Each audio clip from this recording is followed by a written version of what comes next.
আজকের ভিডিও শুরু করার আগে একটি প্রশ্ন দর্শক বন্ধু, কেন হাজার হাজার বছর ধরে লক্ষ লক্ষ মানুষ এই শ্রাবণ মাস এলেই ভোরবেলা উঠে শিব মন্দিরে ছুটে যান?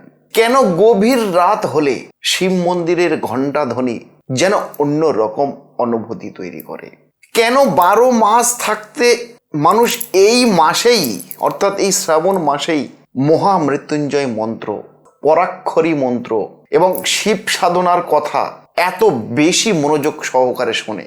এটা কি শুধুমাত্র ধর্মীয় বিশ্বাস, শুধুমাত্র ধর্মীয় আচার, নাকি এর পেছনে রয়েছে এমন কিছু বিশ্বাস যা যুগের পর যুগ ধরে সমস্ত মানুষকে আকৃষ্ট করছে? আজ আমরা প্রবেশ করব শ্রাবণ মাসের সেই রহস্যময় জগতে, যেখানে রয়েছে পৌরাণিক কাহিনী, শাস্ত্রীয় ব্যাখ্যা এবং লোকবিশ্বাসের এক অনন্য মিশ্র। তবে মনে রাখবেন দর্শক বন্ধু, আজকের এই ভিডিওতে যে তন্ত্র, যে সাধনা, যে আধ্যাত্মিক বিষয় নিয়ে আপনাদের সাথে কথা হবে, সেই সাবজেক্টগুলো শাস্ত্রীয় ঐতিহ্য এবং বিভিন্ন প্রাচীন বিশ্বাসের আলোচনার অংশ। এগুলো কোনো অলৌকিক ঘটনার নিশ্চিত প্রমাণ হিসাবে নয়, বরং ধর্মীয় সংস্কৃতির দৃষ্টিভঙ্গি হিসাবে দেখবেন দর্শক বন্ধু। নমস্কার নমস্কার নমস্কার দর্শক বন্ধু, আমি শ্রী দীপদর্শন শাস্ত্রী আবার এসেছি আপনাদের কাছে, আপনাদের সাথে দুটো অ্যাস্ট্রোলজি, শাস্ত্রীয় এবং তন্ত্র নিয়ে কিছু কথা বলার জন্য। আর আমার এই চ্যানেলের মূল উদ্দেশ্য হলো অ্যাস্ট্রোলজি সম্পর্কে গভীর জ্ঞান, তন্ত্র সম্পর্কে গভীর জ্ঞান, কিছু ধর্মীয় আলোচনা, কিছু শাস্ত্রীয় আলোচনা, এই সমস্ত কন্টেন্টকে কেন্দ্র করে আপনাদের জন্য আমার এই চ্যানেল তৈরি আমি করেছি। তাই ভিডিও শুরু করার আগে যদি ভিডিওটা ভালো লেগে থাকে তাহলে দেরি না করে চ্যানেলটিকে সাবস্ক্রাইব করে পাশে থাকা বেল আইকনটা প্রেস করে রাখবেন। চলুন আজকের এই এপিসোড আমি শুরু করব। তবে শুরু করার আগে আপনাদের কাছে একটা রিকোয়েস্ট, ভিডিওটাকে স্কিপ করবেন না, কারণ স্কিপ করলে এই শ্রাবণ মাসের যে ঐতিহ্য, এই শ্রাবণ মাসের যে গুরুত্ব, সেটা জানা থেকে আপনারা কিন্তু বিরত থেকে যাবেন। তাই স্কিপ না করে 10 মিনিট মনোযোগ সহকারে দেখুন দর্শক বন্ধু। এখন দর্শক বন্ধু, প্রশ্ন হলো যে এই শ্রাবণ মাসটা কেন বিশেষ একটি মাস? আমরা জানি যে 12টা আমাদের মাস রয়েছে, সেই 12টা মাসকে, শ্রাবণ মাসকে একটা বিশেষ মাস হিসাবে গণ্য করা হয়। কিন্তু কেন? শাস্ত্রীয় ঐতিহ্য অনুযায়ী শ্রাবণ মাস দেব আদিদেব মহাদেবের উপাসনার জন্য অত্যন্ত গুরুত্বপূর্ণ বলে বিবেচনা করা হয়েছিল।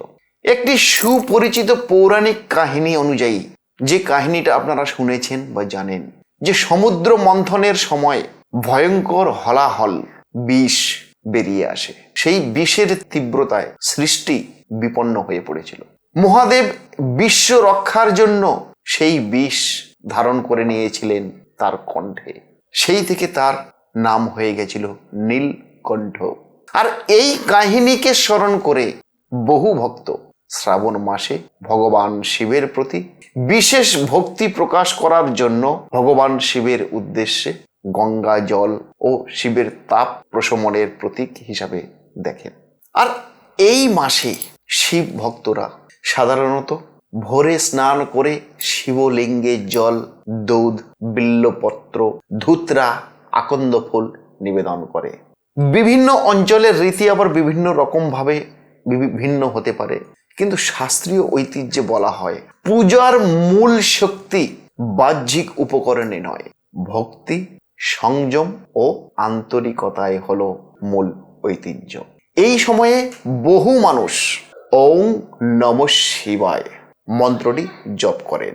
এটি বিশ্বের বা শাস্ত্রের অন্যতম প্রাচীন মন্ত্র বা আধ্যাত্মিক সাধনায় বহুল ব্যবহৃত এইটি মন্ত্র, আর এটি হলো ভগবান শিবের বীজ মন্ত্র।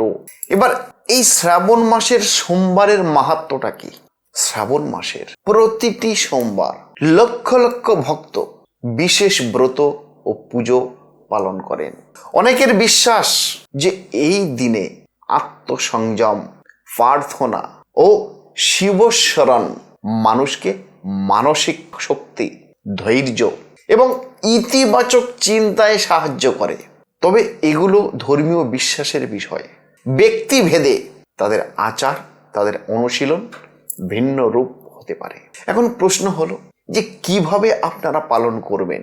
আপনি চাইলেই সহজেই এই কয়েকটি কাজ আপনারা করতে পারবেন।